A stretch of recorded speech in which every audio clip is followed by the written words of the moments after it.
If you're on board with what the Red Sox are doing right now, I think it's time to get on board.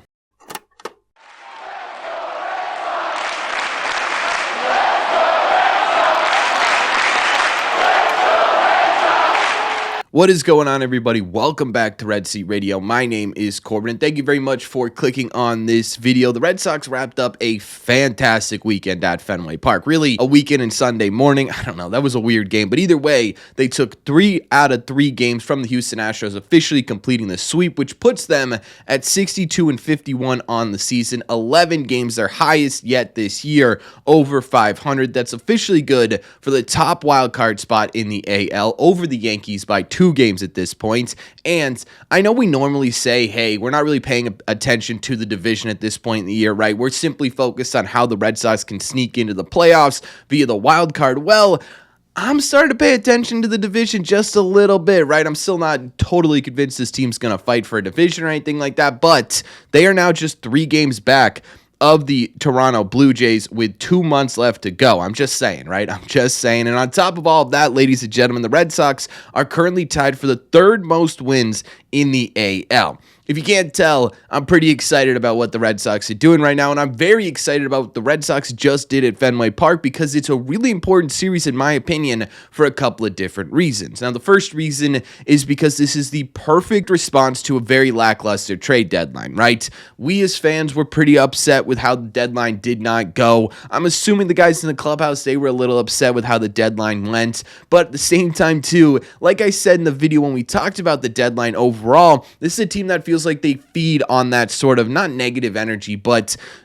sort of disheartened energy. I don't know what the best way to put it is, right? Where they kind of feed on the idea that, hey, we got to do this ourselves, right? We can't rely on this front office. We can't rely on, the media or whatever to have our backs. We're just going to have to go out there and do it ourselves. That's exactly what they did, right? You didn't get a bat at the trade deadline. Well, how about Trevor Story coming to life and being an RBI machine for the last 3 days? How about Abraham Toro hitting his first home run in 2 months to help the Red Sox win a game? How about Roman Anthony being Roman Anthony, right? All he's doing is just being himself, and he's becoming a star in Major League Baseball. I mean, we talked about it on Saturday. This dude had a walk-off hit. This dude was hitting piss missiles over the heads of the center fielders all series long. He did it against one of the toughest lefties in Major League Baseball. I mean, the guy's just a superstar in the making. We're just watching it unfold at Fenway Park this weekend. How about Alex Bregman against his last team, right? He had an absolutely fantastic series against a team that he played for basically a decade, right? This was a absolutely fantastic showing by this Red Sox offense. They weren't just beating you by the home run ball. They were beating you in 1,000 different ways. It genuinely feels like this team just feeds on that type of energy. It feeds on we're the underdogs. No one believes in us. We're going to believe in each other, and we're going to get the job done, right? Everyone kind of jokes it's the power of friendship versus superstars, and it really kind of is, right? It is that sort of the close-knit group that no one believes in that's going to do things our way, and we're going to do it better than anybody else. And in this series, that's exactly what they did. They took out one of the top dogs in Major League Baseball in general, but in the AL specifically, and really sort of put themselves in a great position going forward. On top of that, the second thing that this series meant for the Boston Red Sox was they kind of had this storyline of, they were great against mediocre to mid teams, but they really struggled against good teams, right? Especially good pitchers. It was the Cubs, it was the Phillies. They lost both of those series, and people were saying, well, this is all fine and dandy. You won 10 games in a row, but you can't beat good teams. Well, they just went in here and they beat not only a good team in the AL, but good pitching in the AL as well, right? I mean, you got 6 runs off of Framber Valdez, who was at the time coming into this game one of the best left-handed pitchers in the entire sport, not just the AL. And again, like I just said, you didn't just beat him, you sort of just drove him into the ground. You sacrifice flied him, you suicide squeezed him, you RBI ground out at him, you had Fenway Park rattle him, right? You just sort of beat him into oblivion, and it wasn't even, hey, we're going to just hit 7 home runs off you. We're going to do this any single way we can figure out how, right? We're going to manufacture runs any way we can figure out how, and that's something special that this Red Sox team has been able to do at certain points this season, and when they can do it, they're pretty much unstoppable, right? We've seen them where this offense just simply can't figure out how to get a run across the plate, and we've seen them in situations like this where it's like every single person on this team can, at least at the bare minimum, put the ball in play and pass that baton to the person behind him, and we see really great things come about it. So you sit there with those two things, and it's like, okay, not only did you sit there and say, hey, what deadline, right? We don't need no deadline. You didn't get a starting pitcher at the deadline. Well, guess what? We've got Cooper Criswell, who's going out there. He's going to throw 7 innings of 1-run baseball, right? He's going to go toe-to-toe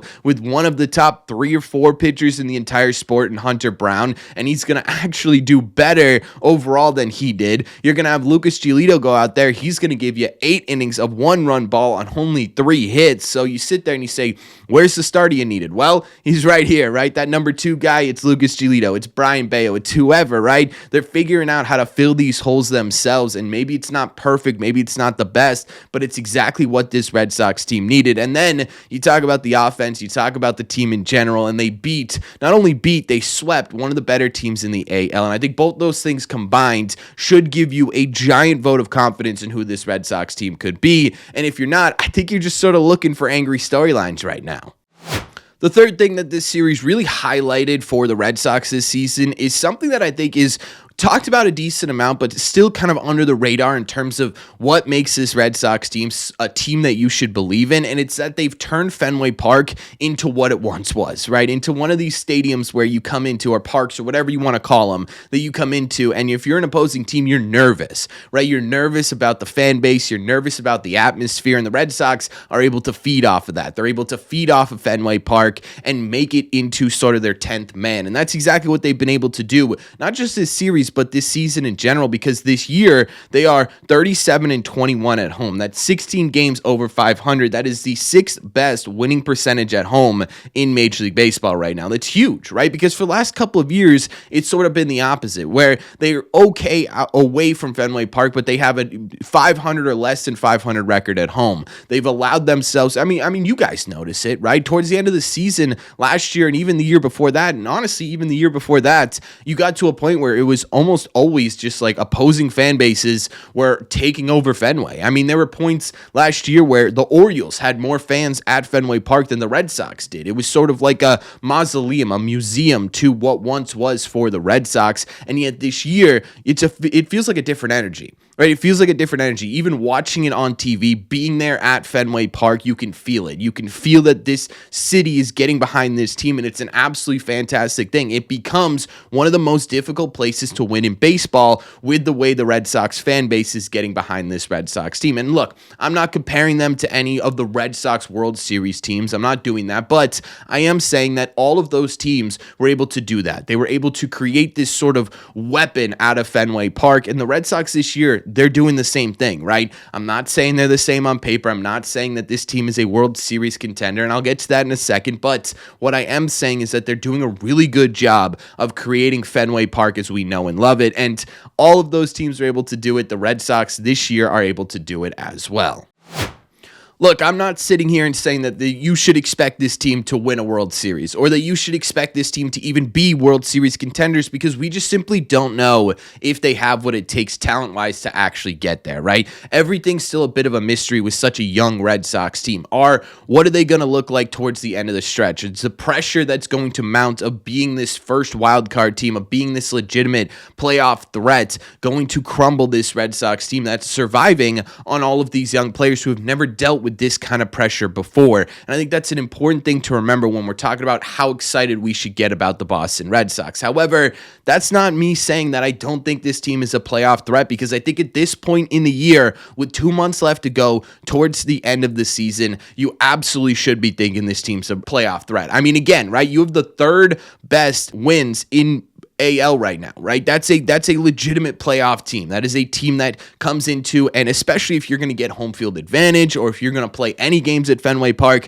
opposing teams are going to be afraid of. And it's sort of, we had I don't know if it was a member or just a subscriber or what, but during the live stream one time, we had a guy or a person in there say this about the Red Sox very early on, is that they're young, they're dumb, and they're extremely talented. And that's kind of exactly what we're seeing right now, right? They're playing with passion. They're playing for each other, and they're extremely talented doing it. Are they going to make mistakes? Are they going to look like a dumb team every once in a while? They absolutely are, right? We've seen it this season. This season's been one of the biggest roller coaster seasons we've seen from a Red Sox team in a very long time. But that doesn't mean that they're not talented enough to get there. And I think that's exactly what we're starting to see with the Red Sox. I think they're starting to really gel as a team. I think they're starting to really put it together and figure out what makes them tick and how they can get wins. And it's really, really fun to watch, right? I'm having a fantastic time. I think you guys are having a fantastic time right now. And I think at this point, if you're still sitting there saying that this team isn't going to make a postseason, or you're sitting there saying that every series coming up against a good team is going to be the end of the Red Sox season, I think you're kind of just looking for something to be negative about, right? I remember when we were first talking about it, I think coming into that 10-game win streak, I said something like, look, I'm done with expectations for the Red Sox, right? I'm just going to sit here. I'm going to enjoy the young team. We're just going to see where this roller coaster takes us.